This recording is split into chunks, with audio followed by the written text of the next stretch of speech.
Do you dare enter the forest alone? In this creepypasta story time, I share my bone-chilling real-life encounter with the mythical Slender Man that drove me to edge of madness. Don't miss this chilling tale. Like and subscribe for more scary stories.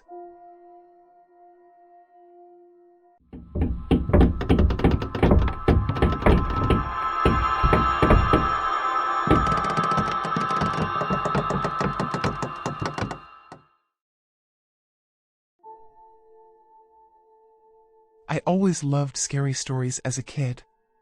Whether it was telling ghost stories around a campfire or reading creepypastas online, I couldn't get enough of that chilling feeling running down my spine.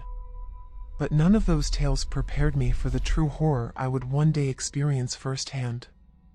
It started when I moved to a new town called Havenwood Falls. My family had just purchased a beautiful old house on the outskirts of the woods. It looked like something straight out of a Gothic novel, with pointed turrets and intricate wood finishings inside. On my first day of school, I didn't make any friends. People tended to avoid me, and I couldn't figure out why. It was like they knew something I didn't. I got the feeling they were hiding some dark secret. I tried to shrug it off and explored the surrounding forest after school instead. The woods seemed to go on forever. I wandered aimlessly through the trees until I came upon an old cemetery. Many of the graves looked ancient, with weathered headstones covered in moss and vines. One grave in particular caught my eye, a cracked stone angel whose features had eroded over time. I reached out to touch it and suddenly got an ominous feeling, like I was being watched. I spun around but saw nothing besides the empty graveyard. The wind picked up, creating an eerie rustling sound in the trees. I quickened my pace back home, unable to shake the sense that something was following me just out of sight. That night I had trouble sleeping. The branch of a tree outside my window scratched against the glass, creating an unsettling tapping noise. At some point I finally drifted off, only to wake a few hours later, freezing cold. My window was wide open, letting in the icy night air. I knew I shut it before going to bed. Groggy and confused, I got up to close it again, but paused when I saw movement outside. There, lurking in the shadowy woods, was an impossibly tall, slender figure. It stood completely still, its faint, pale outline visible against the darkness. Tree branches obscured its face, but it appeared to be staring directly at me. I blinked and the figure vanished, yet the disturbing image lingered in my mind. I told myself it must have been a remnant of a dream, but I couldn't escape the feeling that someone or something had been watching me. The next day at school, I tried asking a few students about the strange figure I saw. They tensed up immediately and told me never to mention it again. When I pressed further, they shut down, refusing to explain why. I knew they were keeping something from me. I became obsessed, scouring the internet for clues about the pale, faceless entity. Finally, I came across obscure forum posts referencing a being called the Slender Man. Allegedly, he stalked his victims relentlessly, driving them to the brink of madness before finally killing them. He was said to lurk in forests and appear differently to each person who saw him, changing his form to prey on their worst fears. The deeper I delved, the more terrified I became. Night after night I sensed his presence just out of view.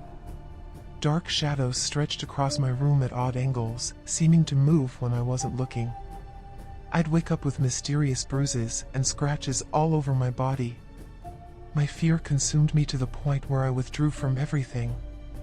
I stopped going to school and barely left my house. At night I'd wander through the rooms, plagued by horrific visions, a pale, distorted face staring back at me from mirrors and windows.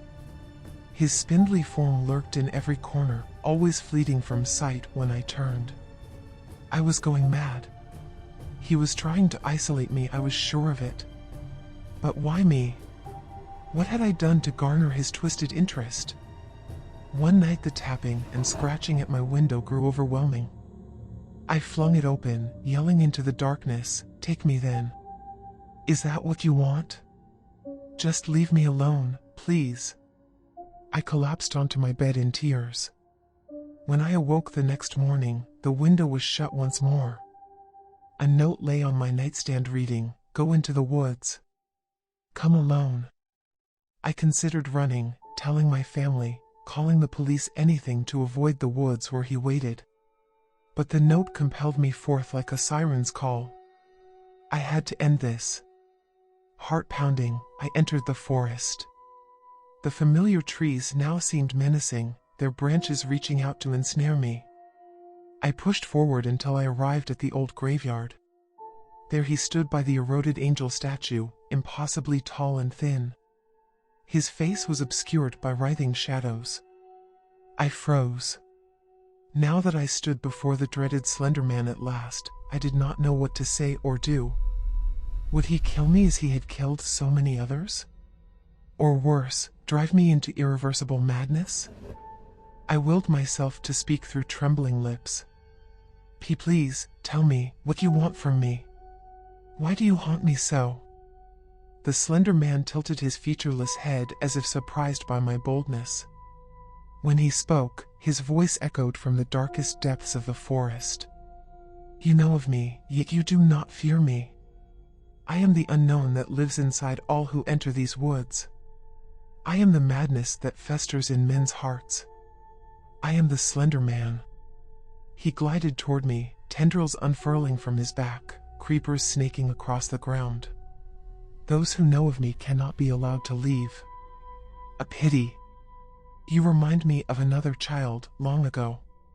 He reached one elongated arm toward me. I shut my eyes, expecting to feel death's cold grasp. But nothing happened. When at last I dared to open them again, the Slender Man and the cemetery had vanished. There was only an empty meadow surrounded by the peaceful woods. I stumbled back home in shock. Had it been real after all, or some kind of waking nightmare? I knew I should feel relieved that the haunting was over.